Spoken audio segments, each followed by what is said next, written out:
I'm Jason Scott. Today we're looking at Baptist Catechism question number 30. That question asks this: how does Christ perform the office of a king? How does he perform that office?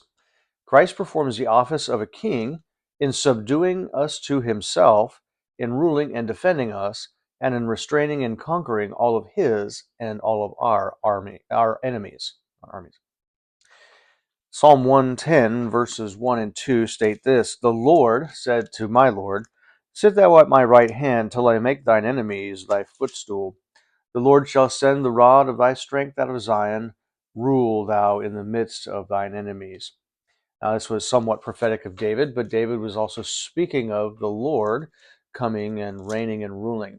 David was king over Israel, and he knew that his descendant, who would become the Messiah, would also reign and rule in Jerusalem. Jesus hasn't done that yet, but he is reigning and ruling from the heavens above. It's just that in the millennial reign, he'll actually reign and rule from Jerusalem itself. So even in the Old Testament, he's being prophesied as king. Matthew chapter 2, verse 6 states this: And thou, Bethlehem, in the land of Judah, art not the least among the princes of Judah, for out of thee shall come a governor that shall rule my people Israel. And so even there, that is a prophecy out of the Old Testament that's showing that there would be one that would be born in Bethlehem of Judea who would become the king. He would be the governor over the people. He would rule over God's people. And again, Jesus didn't do that in his first coming. He came to save.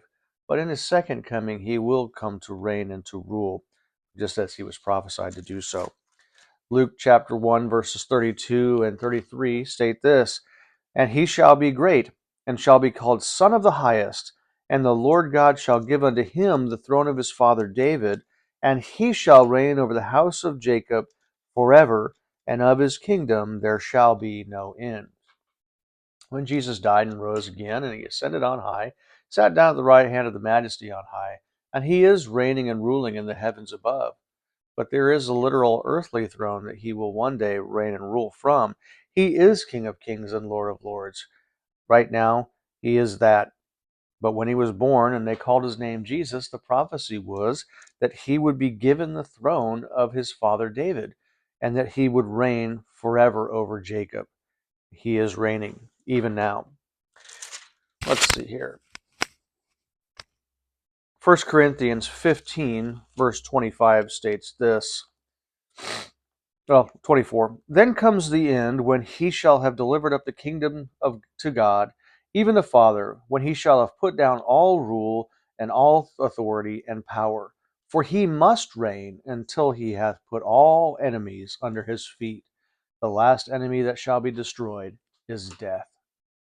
Jesus is performing the office of a king even now. When he returns the second time, he'll be coronated as king here on earth. He will reign. He is reigning. Currently, right now, he is King of Kings and Lord of Lords.